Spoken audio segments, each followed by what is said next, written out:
Hey everybody, thanks for joining us today for our deep dive. You know it, and I know it, we're all about safety, and today we're diving deep into something that every safety pro deals with OSHA violations. Oh yeah, those dreaded violations. Exactly, and we're going right to the source for this one. We've got Chapter 4 of OSHA's Field Operations Manual. This thing's like the Bible for OSHA inspectors, isn't it? It really is, and we're doing this deep dive thanks to Safety One Source. Shout out to Safety One Source for supporting us in this. All right, so imagine this. You're a safety manager responsible for keeping your workplace safe and sound. Every day, a new challenge, right? You got it. So consider this deep dive your secret weapon, giving you the inside scoop on not just the rules, but the reasons behind them, plus some real-world examples that might just make you say, wait, seriously. I love those wait seriously moments. They really make you think. All right, so first things first, let's talk about the foundation of it all, OSHA standards. Can't have a violation without knowing the rules, right? Exactly. Yeah. So where do we find these all-important rules?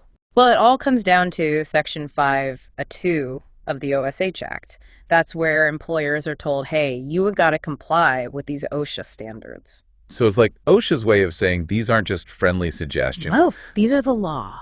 And it's always fascinating to me how much weight a single word can carry in these documents. Oh, yeah. Tell me about it.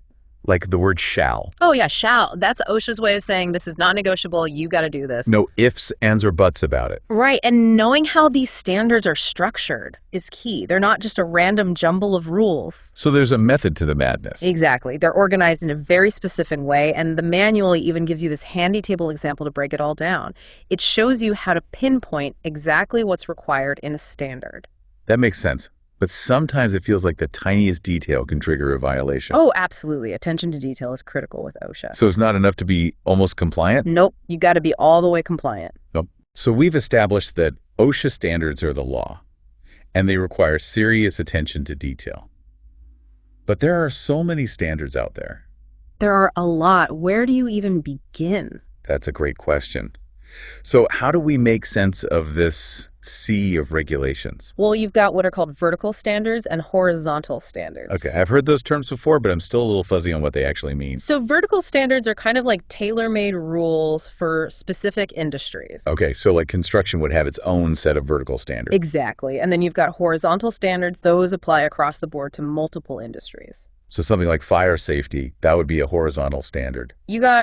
It applies to pretty much everyone. So if you're in construction, you're dealing with both vertical and horizontal standards. Yep. Double whammy of regulations. But what happens when they clash? When a vertical standard says one thing and a horizontal standard says something else? Well, in those cases, the vertical standard wins, even if the horizontal standard seems stricter. So it's like OSHA saying, we've got specific rules for your industry, so those are the ones you need to follow. Precisely. But there's a catch. A horizontal standard might apply if it offers even greater protection and doesn't contradict the vertical one. Okay, so it's like a hierarchy of safety. You could say that. But honestly, keeping track of all these standards and knowing which one applies in what situation sounds pretty overwhelming. It can be, which is why OSHA provides some really helpful examples in the manual to illustrate these nuances. Oh, examples, those are always helpful. One that comes to mind is example 4.1. It deals with steel connection work and fall hazards.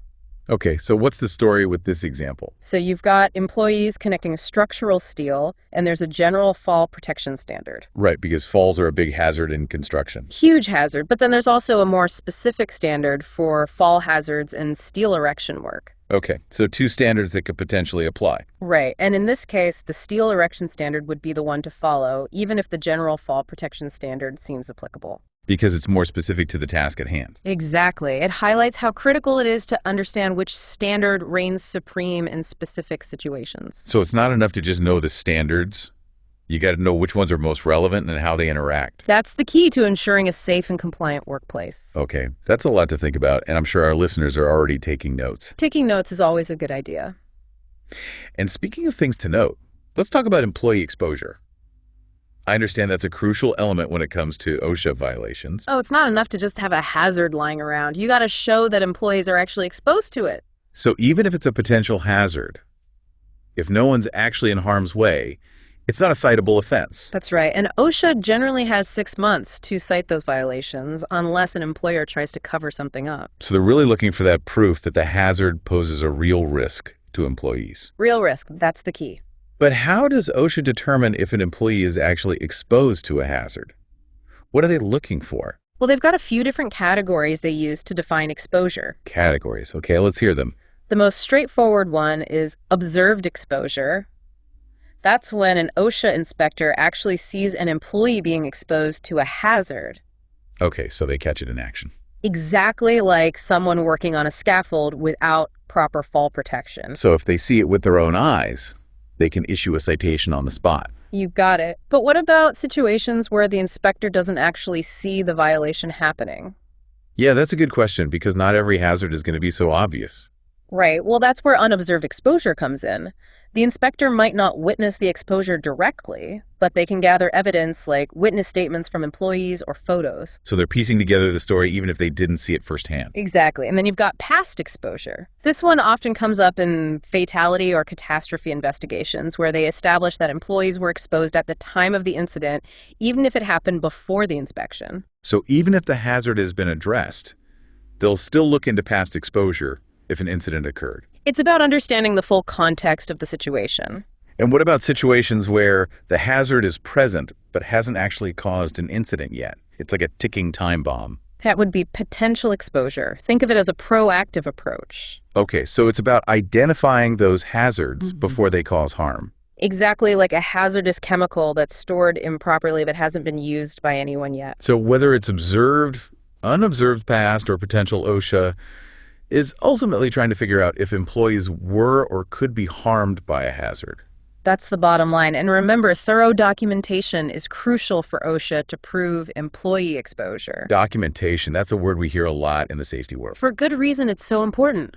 So things like photos, measurements, witness statements, those can all be game changers. Absolutely. They paint a clear picture of what's going on. It sounds like having solid documentation is essential both for inspectors and for employers. It protects everyone involved. Now, we've talked about the role of standards and employee exposure, but what happens when a situation arises that isn't clearly addressed by a specific standard?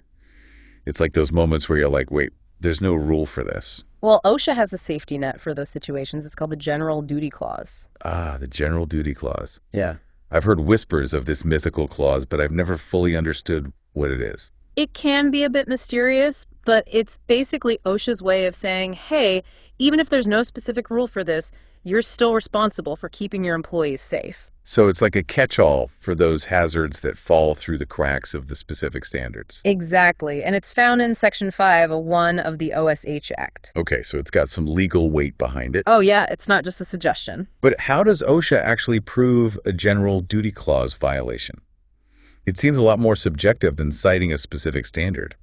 It is. It requires a bit more work on OSHA's part. They need to demonstrate 4 key elements to prove a General Duty Clause violation. 4 elements. Okay, let's break them down. First, they have to prove that a hazard exists in the workplace and that employees are exposed to it. Okay, so it's not enough to just say a workplace is generally unsafe.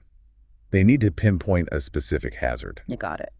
And that leads us to the second element. The hazard has to be recognized. This means the employer knew or should have known about the hazard. So pleading ignorance isn't going to fly, especially if it's a really obvious hazard. Not a chance. And the third element is that the hazard must be causing or likely to cause death or serious physical harm. Okay, so we're talking serious stuff here, not just minor safety issues. Exactly. The General Duty Clause is for situations where there's a real risk of someone getting seriously hurt or worse. And the manual actually provides some real-world examples to show how OSHA defines these hazards. Oh, yeah, those examples are super helpful. Like what kind of examples are we talking about? Well, there's one about sanding operations creating sparks near magnesium dust. Okay, that sounds like a fire hazard waiting to happen. Exactly. Could lead to a fire and burns. Yeah. And there's another one about tools generating sparks around ignitable gas. Oh, that could cause an explosion. Precisely. So those examples really paint a clear picture of serious hazards with potentially devastating consequences. Definitely makes you stop and think. And then the fourth and final element OSHA needs to prove is that a feasible and useful method exists to correct the hazard. So it's not just about pointing fingers, it's about finding solutions. Exactly. They need to show that there's a practical way to fix the problem. So the General Duty Clause really ensures that employers are responsible for addressing serious hazards, even when there isn't a specific OSHA standard in place. It's a crucial part of OSHA's enforcement strategy, and every safety professional should be familiar with it. Now let's shift gears and talk about the different types of violations that OSHA can issue. I know it's not a one-size-fits-all situation. Nope, violations come in different flavors, you could say. Flavors. Okay, I like that analogy. So what are the main categories we need to know about? Well, OSHA categorizes violations based on their severity and the employer's knowledge and intent. Okay, so it's not just about what happened, but also about what the employer knew and what they did or didn't do about it. Exactly. And there are four main types: serious, willful, repeated, and other than serious. Okay, four main types. Let's break them down one by one. Starting with serious violations, what makes them stand out? A serious violation is just that serious. It's when a hazard carries a substantial probability of death or serious physical harm.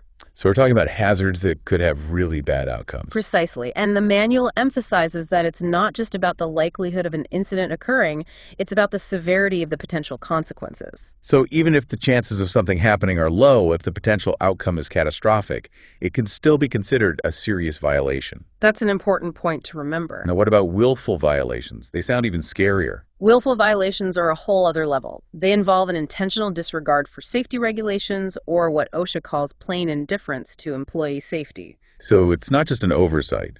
It's a deliberate decision to ignore a known hazard.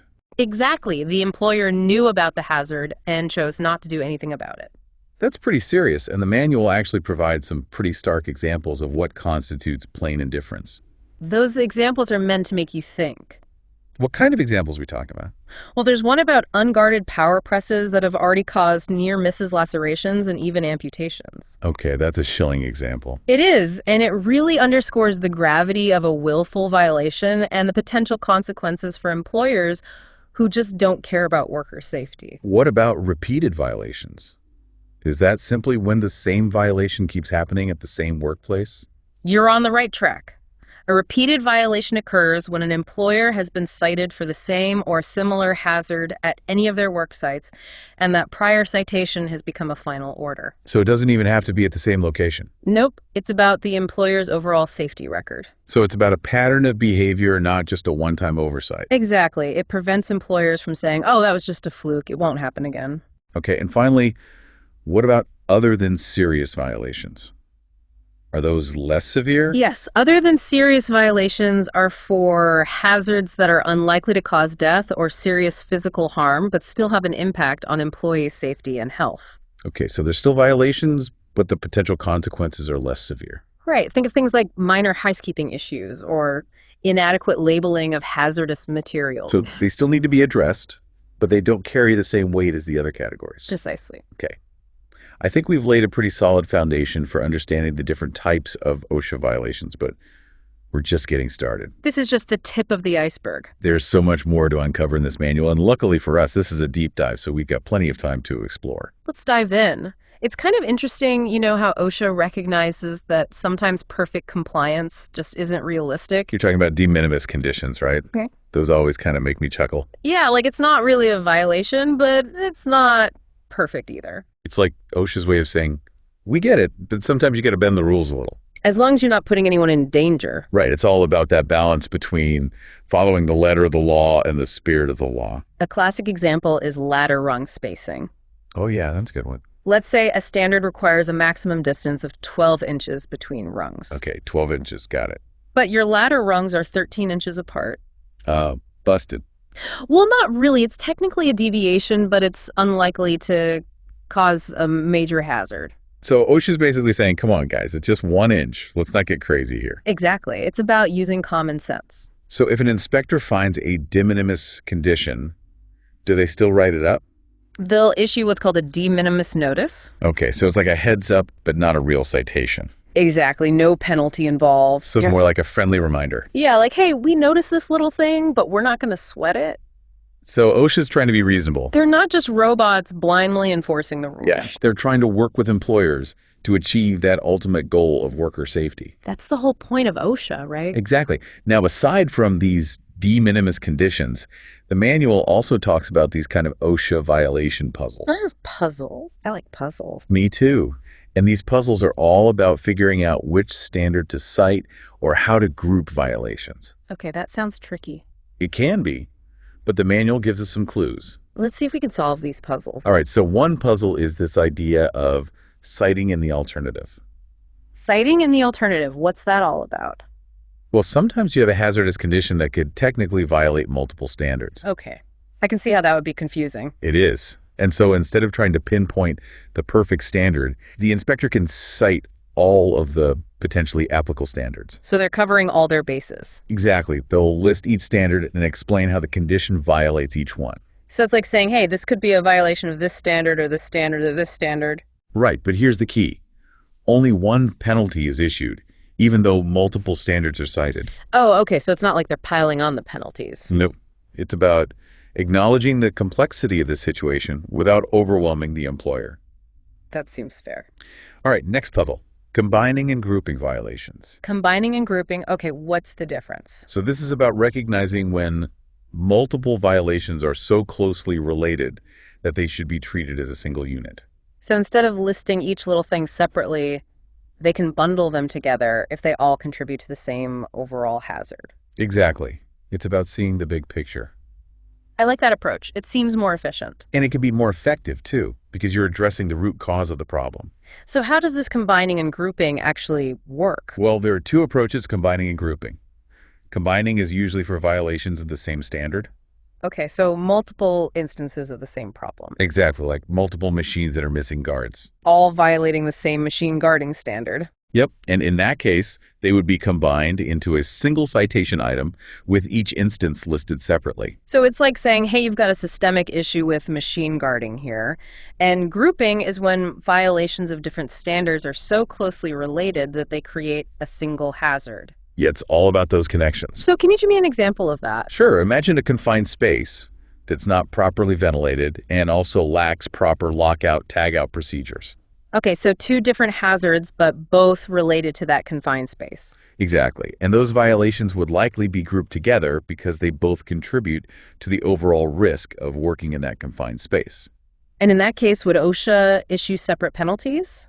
Not necessarily. They might group the violations under the most serious classification to reflect the overall severity of the hazard. So it's about looking at the big picture and not getting bogged down in the details. Exactly. And speaking of details, let's talk about some of the specific guidance that the manual provides for citing violations related to health standards. Health standards, that's a big topic. It is, and it covers a lot of ground from ventilation to noise to respiratory protection. So much to consider. Let's start with ventilation. What are some of the key things to keep in mind? Well, the manual emphasizes that ventilation standards aren't just about health. They can also relate to fire and explosion hazards. Okay, so ventilation is about more than just fresh air. Exactly, especially when you're dealing with flammable vapors. If those vapors build up, it could be a recipe for disaster. And when it comes to citing ventilation violations, OSHA inspectors will look at a couple of things. Okay, what are they looking for? First, they'll check to see if the ventilation system meets the requirements of the standard. So is it designed correctly? Right, and then they'll also check to see if the concentration of those flammable vapors exceeds a certain threshold. So they're looking at both the design and the actual condition. It's a two-pronged approach. Makes sense. Now, what about noise standards? What makes those tricky? Noise violations can be a bit tricky because OSHA allows employers to use personal protective equipment like earplugs or earmuffs to reduce noise exposure. So if you provide hearing protection, you're automatically off the hook. Not so fast. OSHA will still want to know if that hearing protection is actually effective. So they're not just going to take your word for it. Nope. They'll want to see some data, and they'll also consider whether engineering controls like sound dampening materials would be a better solution in the long run. So it's a balancing act between PPE and engineering controls. And OSHA will push for the most practical and protective solution. Okay, now let's talk about respiratory protection. That's a big one in a lot of industries. It is, and OSHA has a whole compliance directive dedicated to respirator use. So it's not just about handing someone a respirator and calling it a day. Definitely not. There's a whole program involved. So what does that program entail? Well, it involves careful selection of respirators, making sure they're the right type for the hazard. Okay, so you got to pick the right tool for the job. And then you also got to make sure those respirators are properly fitted to the employee. Because if they don't fit right, they're not going to provide adequate protection. Exactly. And then there's the maintenance aspect, making sure those respirators are clean and in good working order. So it's an ongoing process. It is, and it's crucial for protecting workers from those airborne hazards. So for ventilation noise and respiratory protection, OSHA's really taking a comprehensive approach. They want to see that employers are doing more than just checking boxes. They want to see that they're truly addressing the hazards and protecting their employees. That's what it's all about. Okay, we've covered quite a bit on those health standards. What else is there? Well, the manual also gives some specific guidance on citing violations related to air contaminant standards. Air contaminant standards, those are a big deal in a lot of industry. They are, and Section 1910-1000 of the OSHA standards covers a whole bunch of them. So what are some of the key things that OSHA emphasizes in this area? Well, the manual really stresses that engineering controls should be the primary method of protection when it comes to air contaminants. Engineering controls things like ventilation systems? Exactly. Those should be your first line of defense. So personal protective equipment like respirators, that should be a last resort. Right. Only when engineering controls aren't feasible or while they're being implemented. Okay, so it's all about that hierarchy of controls. Engineering controls first, then administrative controls, and finally PPE if absolutely necessary. And when OSHA's citing air contaminant violations, what are they specifically looking for? Well, they'll want to know if those engineering and administrative controls are actually in place. So are you doing what you're supposed to be doing? And they'll also check to see if employee exposures exceed the permissible exposure limits for those specific substances. So they're checking both for the presence and the effectiveness of those It's controls. not enough to just have controls in place. They got to be working. Now, are there any other things that safety professionals need to be aware of when it comes to air contaminant standards? Yeah, there's one more thing that's super important. You got to consider additive and synergistic effects when you're dealing with multiple air contaminants. Additive and synergistic effects, those sound complicated. They can be, but let me break it down for you. Please do. So additive effects occur when exposure to multiple substances that affect the same organ or system results in a combined effect that's greater than the sum of the individual effects. So 1 + 1 = 3 in this case. Exactly. The combined exposure is more dangerous than you might think just based on the individual risks. Okay, and what about synergistic effects? How are those different? Synergistic effects are even more complex. Here, the combined effect of multiple substances is greater than what you'd expect based on their individual effects. So it's not just additive, it's like the substances are working together to create an even bigger hazard. Exactly. And these synergistic effects can be really hard to predict. So it's crucial to consult with experts like industrial hygienists when you're dealing with multiple air contaminants. Absolutely. They can help you assess the risks and develop a plan to protect your employees. So the key takeaway here is that you can't just analyze each air contaminant in isolation. Right. You got to look at the big picture and anticipate those potential interactions. Now, aside from air contaminants, the manual also provides guidance on citing violations related to something that might seem a little less obvious: personal hygiene practices. Personal hygiene practices, why is that important? Well, think about it. If you're working with hazardous substances and you don't have good hygiene practices, those substances can end up in your body. Oh yeah, that's not good. Definitely not. And the manual specifically addresses ingestion and absorption hazards. Ingestion, that means eating or drinking something contaminated, right? Exactly. Like if you're handling toxic chemicals and then you eat your lunch without washing your hands. You could accidentally ingest those chemicals. And in absorption hazards, those are when hazardous substances are absorbed through your skin. So if you're not wearing gloves or other protective clothing, you could be absorbing those chemicals without even realizing it. And what kind of guidance does OSHA offer for addressing these hazards? Well, for ingestion hazards, the focus is on preventing employees from eating or drinking in contaminated areas. So designated break areas or strict hand washing procedure? Exactly. And for absorption hazards, OSHA emphasizes the use of personal protective clothing, like gloves and suits, to prevent skin absorption. So it's all about preventing those hazardous substances from coming into contact with your body in the first place. That's the best way to protect yourself. Now, how does OSHA actually assess these hazards? They often use wipe sampling to check for surface contamination. Wipe sampling, what's that? It's basically taking a wipe and swabbing a surface to see how much contamination is present. Oh, okay. So it's a way to gauge how widespread the contamination is. And if they find high levels of contamination, they'll know that hygiene practices need to be improved. Okay, now, are there any other personal hygiene considerations that are mentioned in the manual? Yeah.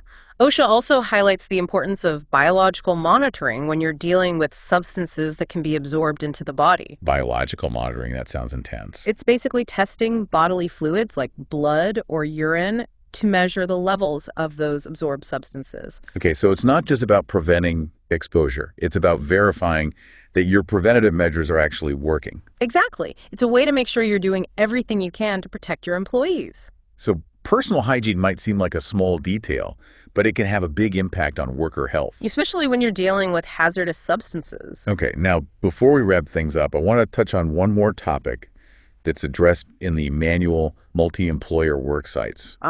Multi-employer work sites. This can be a real headache. They can, especially when it comes to figuring out who's responsible for what. It's like a game of hot potato. Nobody wants to take the blame. And that's where OSHA's multi-employer citation policy comes in. Okay, so what's the deal with this policy? Well, OSHA takes a pretty nuanced approach. They're not just going to blindly cite whoever's closest to the hazard. Nope. They're going to look at a few different factors. Like what? Well, first they'll look at who created the hazard. Okay, so whose fault is it? And then they'll also look at who controls the hazard. So who has the power to fix it? And finally, they'll consider which employees are actually exposed to the hazard. So it's not just about proximity, it's about accountability. And they might end up issuing citations to multiple employers if they find that multiple companies contributed to the hazard or failed to address it. So it's a shared responsibility. Exactly. And OSHA even has specific terms to describe the different roles that employers can play in these multi-employer work sites. Like what? You've got the creating employer, the exposing employer, and the controlling employer. Okay, so there's a whole vocabulary for navigating these multi-employer work sites. There is, and it's important to understand those terms and how they apply to different scenarios. Okay, so multi-employer work sites are definitely complex. But OSHA has a clear policy for dealing with those complexities. And at the end of the day, it's all about making sure that workers are protected regardless of who their employer is. That's the bottom line. Now we've covered a lot of ground in this deep dive. We've gone from the basics of OSHA violations all the way to multi-employer work sites. And I'm sure our listeners are feeling a bit overwhelmed by all this information. It's a lot to take in. But don't worry, we're going to take a quick break, and then we'll come back and wrap things up with some final insights and takeaways. Sounds good. Let's take a breather. All right, safety pros, welcome back. We've been on quite a journey through this OSHA Field Operations Manual. It's amazing how much information is packed into this thing, isn't it? It really is. And thanks again to Safety One Source for making this deep dive possible. Yeah. Shout out to Safety One Source for their support. So let's recap what we've learned so far. We started with the structure of OSHA standards. Those vertical and horizontal standards always get me. Right. And then we talked about employee exposure and how OSHA needs to prove that employees are actually exposed to a hazard to issue a citation. It's not enough to just have a hazard. It's got to be a hazard that workers are actually coming into contact with. And then, of course, there's the general duty clause, OSHA's catch-all, for those hazards that aren't specifically addressed in the standards. It's like OSHA's way of saying, we've got you covered no matter what. And then we went through the different types of violations. Serious, willful, repeated, other than serious. It's a lot to keep track of, but it's important to understand the nuances of each category. Absolutely, because the consequences for employers can vary widely depending on the type of violation. And then we got into those OSHA violation puzzles. Citing in the alternative, combining and grouping violations. It's like OSHA's trying to outsmart us.